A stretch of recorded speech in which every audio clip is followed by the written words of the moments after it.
Assalamualaikum warahmatullahi wabarakatuh. Kembali lagi bersama saya Satrio Ramadhani di channel Mahasiswa Malas.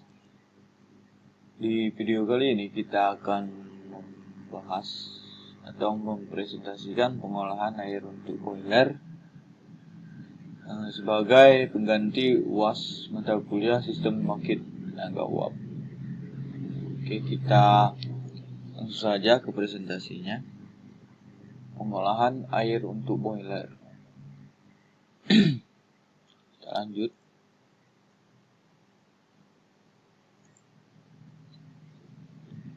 Uap.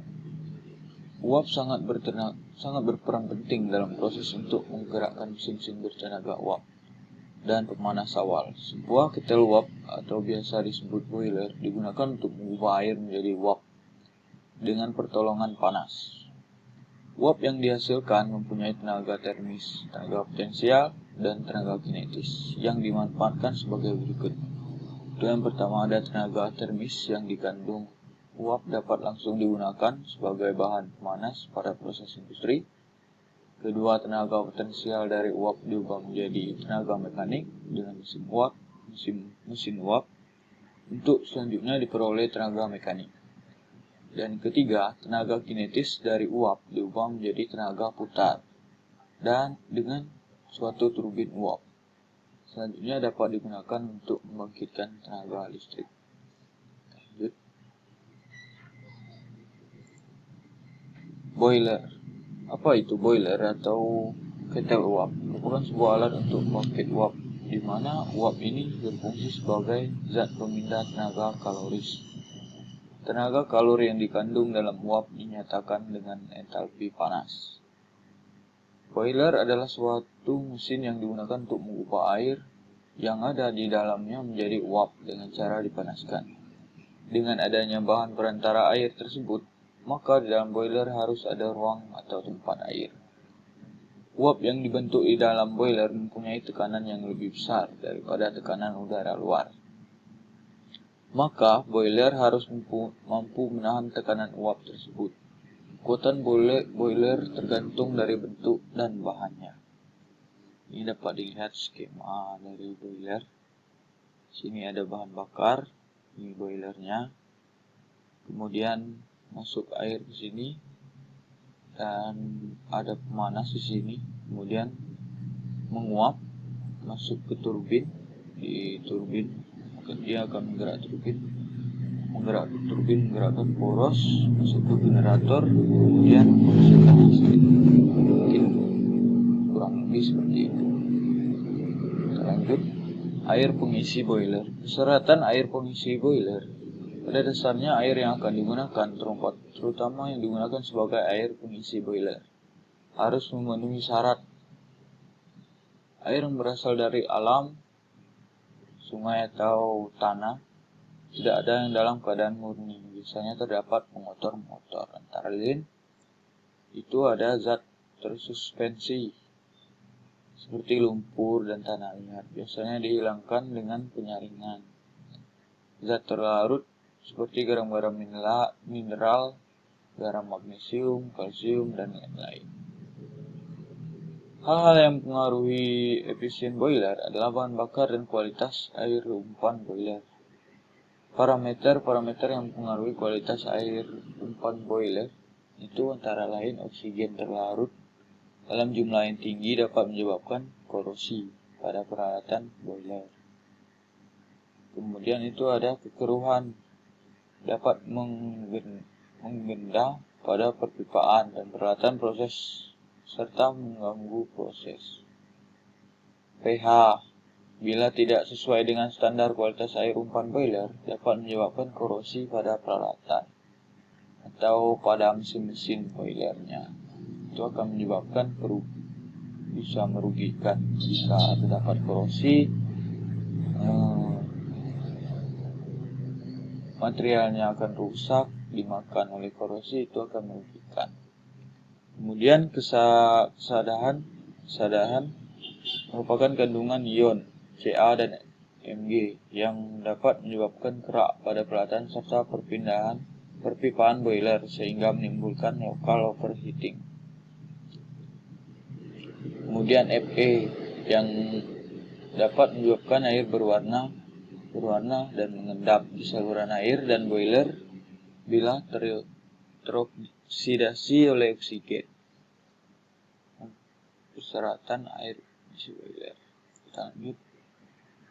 Nah, secara umum air yang akan digunakan sebagai umpan boiler adalah air yang tidak mengandung unsur yang dapat menyebabkan terjadi endapan yang dapat membentuk kerak pada boiler, dan air yang tidak mengandung unsur yang dapat menyebabkan korosi boiler. Dan berikut ini merupakan syaratan baku mutu air umpan boiler. Dapat dilihat pada tabel. Ini ada parameternya. Di sini ada satuan. Kemudian ini ukurannya. Lihat pH, satuannya unit, ukurannya 10,5 sampai 11,5.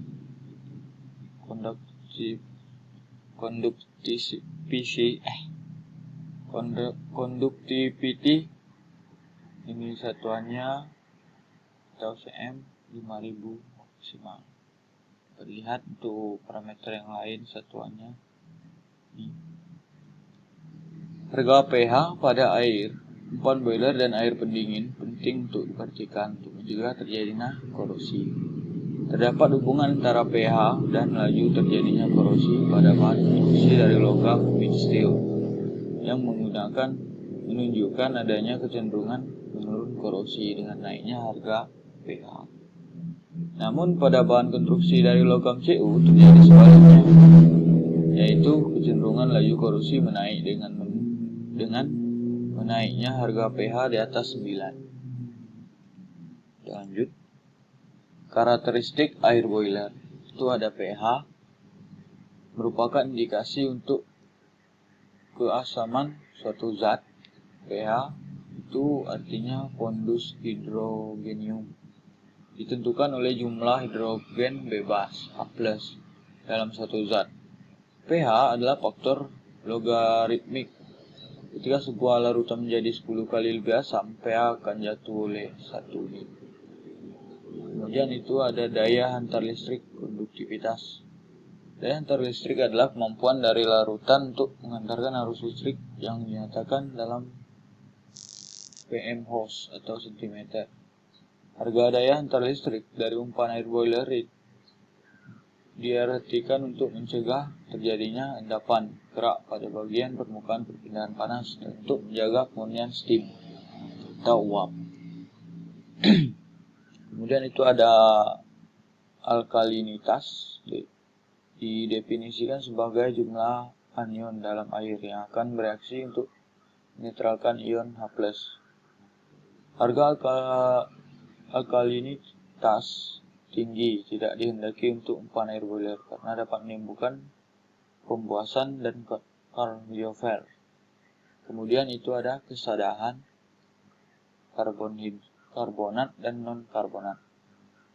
Kemudian ada silika, besi, fosfat, turbiditas, sifat optik dari suatu larutan yang menyebabkan cahaya yang melalui absorpsi, TTS itu total suspended solid.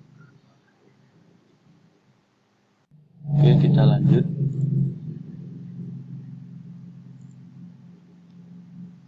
Dan di sini ada pengolahan eksternal air umpan boiler. Nah, pengolahan eksternal digunakan untuk membuang padatan tersuspensi, padatan terlarut, terutama ion kalsium dan magnesium, yang merupakan penyebab utama pembentukan kerak dan gas-gas terlarut, dalam kurung oksigen dan karbon dioksida. Proses perlakukan eksternal yang ada itu adalah koagulasi dan flokulasi, kedua itu sedimentasi, ketiga ada filtrasi, dan keempat demineralisasi, 5 softening, 6 dehydrasi. Nah, ini dapat dilihat diagram alir dari demineralizer. Di sini ada steam condensan. Sini. Jalannya sini ada mixed polymer. dimming tank. Sini ada anion exchanger, receiver, cation, effective carbon filter, exchanger. Sini ada filter water. Lanjut. Mungkin sudah cukup saja sampai sini untuk presentasi SPTU-nya, atau kuliah sistem pembangkit tenaga uap. Dan kesimpulannya, air umpan dari boiler itu, air isian dari boiler itu tidak sembarangan air, dan itu melalui banyak proses yang mana itu sebelum masuk itu akan diolah dulu, ada disaringan, ada penambahan zat-zatnya, karena jika sembarangan air masuk ke boiler itu akan menyebabkan banyak kerak atau korosi. Nah, itu akan merugikan perusahaan ataupun lainnya. Mungkin itu saja untuk presentasi saya. Terima kasih, semoga bermanfaat. Lebih kurang saya maaf. Mungkin masih banyak terdapat kekurangan, mohon diluruskan. Terima kasih. Wassalamualaikum warahmatullahi wabarakatuh.